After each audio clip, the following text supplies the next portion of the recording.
Hello student, welcome to science class. और हम इससे पहले वाले क्लास में पढ़ चुके थे रिफ्लेक्शन के बारे में, जिसमें रेगुलर रिफ्लेक्शन और इरेगुलर रिफ्लेक्शन के बारे में क्लियर डिस्कशन हो चुका था। तो आज हमको पढ़ना है रेगुलर रिफ्लेक्शन के बारे में। तो रेगुलर रिफ्लेक्शन आपको टू टाइप्स में दिखाई देंगे। एक तो प्लेन मिरर में दिखाई देता है और एक स्पेरिकल मिरर में दिखाई देता है।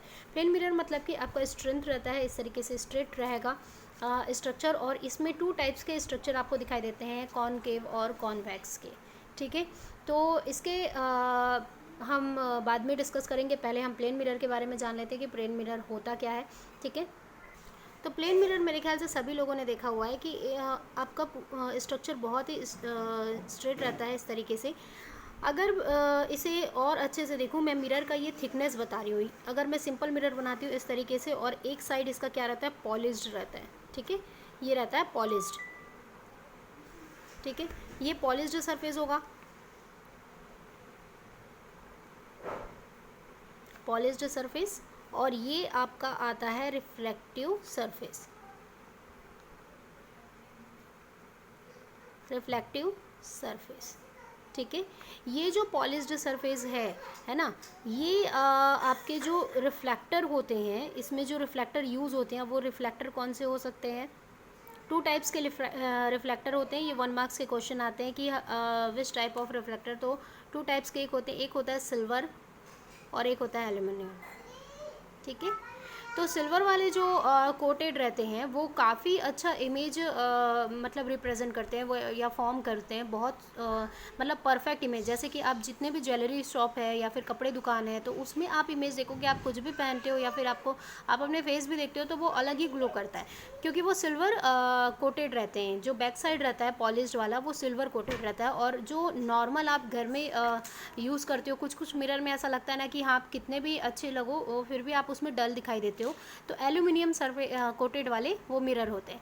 तो ये दो कोटेड होते हैं। जो रिफ्लेक्टर सरफेस होता है, रिफ्लेक्टर सरफेस मतलब कि इसमें पॉलिश्ड होते हैं सिल्वर या एल्यूमिनियम के, जो फिर उनको प्रोटेक्ट करने के लिए, ताकि उनको मतलब मॉइस्चर के साथ या एनवायरनमेंट के साथ कोई रिएक्शन ना हो करके उन्हें कोटेड किया जाता है अलग अलग पेंट से।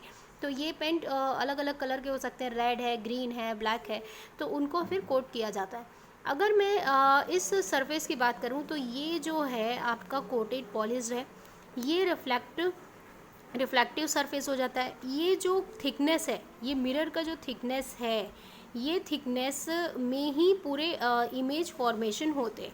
ठीक है, तो ये जो इमेज फॉर्मेशन होता है वो कैसे होता है, जैसे समझिए कि सपोज़ ये मिरर है पॉलिश्ड शेप्ड। ठीक है, यहाँ पे कोई ऑब्जेक्ट है, सपोज आप खड़े हो, तो आपका जो इमेज बनता है इस थिकनेस में, यहाँ पे अगर कोई ऑब्जेक्ट है तो उसका इमेज इसके अंदर रिफ्लेक्ट होता है। ठीक है, तो ये यहाँ पे बनता है, तो इधर नहीं बनता। तो कई बार हम डायग्राम बनाते हैं, लेकिन इस तरीके से इमेज, तो यहाँ पे इतने से जगह में पूरा इमेज फॉर्मेशन करना पॉसिबल नहीं होता, इसीलिए हम इस तरीके से इमेज का फॉर्मेशन करते हैं। ठीक है, तो डायग्राम में आपको इस तरीके से दिखाई देगा बुक में। तो जो इमेज का फॉर्मेशन है वो सेम साइज के होते हैं। इसमें क्या होता है कि प्लेन मिरर में एक अच्छी चीज़ ये होती है कि जो साइज आपकी, आप जो अपना इमेज देखते हो, सेम हाइट के आपको आपका रिफ्लेक्शन दिखाई देता है। ठीक है, आपका इमेज बनता हुआ दिखाई देता है। Second, distance. आप अगर मिरर के पास जाओगे तो आप बड़े लगोगे, धीरे धीरे दूर होगे तो आप अलग, मतलब थोड़े से साइज में धीरे धीरे छोटे होगे। तो जैसे आप आगे बढ़ते हो, है ना, तो वैसे ही इमेज आपका उतने ही डिस्टेंस में सामने आता है। जैसे आप पीछे बैक साइड जाते हो, वैसे ही इमेज आपका बैक साइड बनता है, मतलब सेम डिस्टेंस होता है।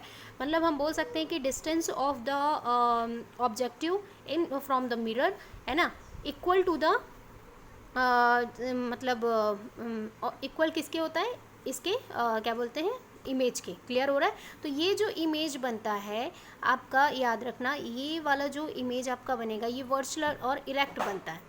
अब वर्चुलर और इरेक्ट का मतलब ये होता है कि जब मिरर से, ये ऑब्जेक्ट है, ऑब्जेक्ट का जो इमेज बन रहा है वो इधर पॉलिश्ड इधर साइड बन रहा है, मतलब ये जो मिरर है इधर तरफ बना रहे हैं।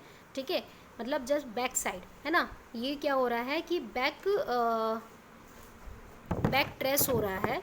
ठीक है, ये बैक ट्रेस के टाइप, मतलब इधर पे बन रहा है इमेज, तो हम उनको वर्चुअल इरेक्ट बोलते हैं। क्लियर हो रहा है? वर्चुअल इरेक्ट बोलेंगे इसको।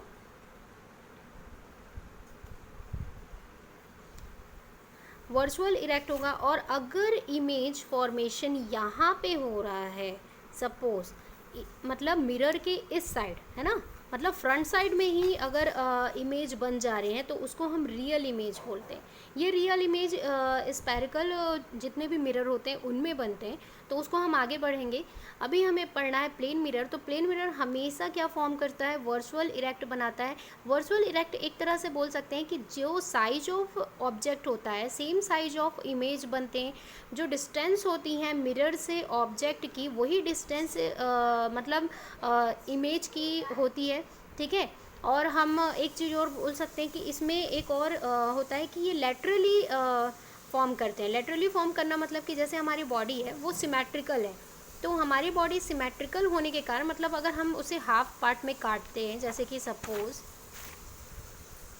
इस तरीके से ह्यूमन बॉडी है, तो अगर मैं सिमेट्रिकल इस तरीके से ब्रेक डाउन करूँ तो हाफ पोर्शन और हाफ पोर्शन, मतलब left hand side and right hand side दोनों इक्वल हो जाते हैं। तो ये होता है आपका लेटरली इमेज, है ना। तो ये सिमेट्रिकल होते हैं, हमारी बॉडी सिमेट्रिकल होती है। जब हम इमेज हमारा यहाँ पे बनता है तो हमारे लेफ़्ट और राइट, मतलब जो लेफ़्ट हैंड है वो राइट हैंड के तरफ आ जाता है और राइट हैंड लेफ़्ट हैंड के, लेकिन हमको उतना पता नहीं चलता।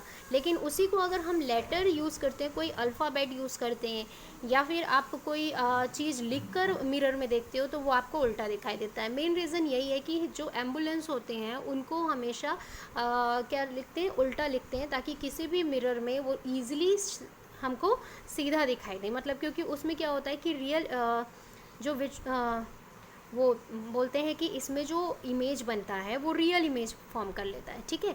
तो सिमेट्रिकल होते हैं इसलिए हमको क्लियरली दिखाई नहीं देता। अब लेटरली जो इमेज बनते हैं वो क्या होते हैं कि लेफ़्ट एंड राइट, जैसे कि इसका ए और बी है ना, तो जस्ट इसका ए डैश और बी डैश, मतलब इसका ऊपर हो जाएगा, ये नीचे हो जाएगा, इस तरीके से इमेज फॉर्म करते हैं। यहाँ पे उल्टा हो जाएगा, जैसे कि ये हो जाएगा आपका ए और ये बी, और यहाँ पे जस्ट फॉर्म होता है तो A dash and B dash form होगा। ठीक है। तो ये होते हैं प्लेन मिरर के। क्लियर हो रहा है? एक बार और मैं क्लियर कर देती हूँ। आपका कोई एक ऑब्जेक्ट है, यहाँ पे कोई एक मिरर है, मिरर के थिकनेस पे इस तरफ अगर आप पॉइंट, मतलब कोटेड होता है, पॉलिश्ड होता है, तो ये जो इमेज है ना, ये इमेज का जो साइज है वो क्या होगा? ऑब्जेक्ट के साइज से इक्वल होता है। सेकंड चीज़, दोनों के जो बोल सकते हैं ये लेटरली इमेज फॉर्म करते हैं, है ना। सेकंड ये होता है लेटरली, मतलब इनके लेफ्ट हैंड साइड और राइट हैंड साइड इसमें भी क्योंकि सिमेट्रिकल दिखाई देते हैं इसी वजह से। और ये क्या होंगे? मतलब इरेक्ट बनाएंगे। वर्चुअल इरेक्ट मतलब ये होता है कि इनमें क्या होगा कि अगर मिरर की इस साइड, मतलब ये जो थिकनेस है इसके इधर बन रहा है, बैक साइड बन रहा है, बैक ट्रेस हो रहा है इमेज, तो वो वर्चुअल इरेक्ट है। अगर यहाँ पे फ्रंट साइड में ही उसका इमेज फॉर्म हो रहा है तो उसको हम रियल इमेज बोलते हैं। यहाँ तक क्लियर हुआ?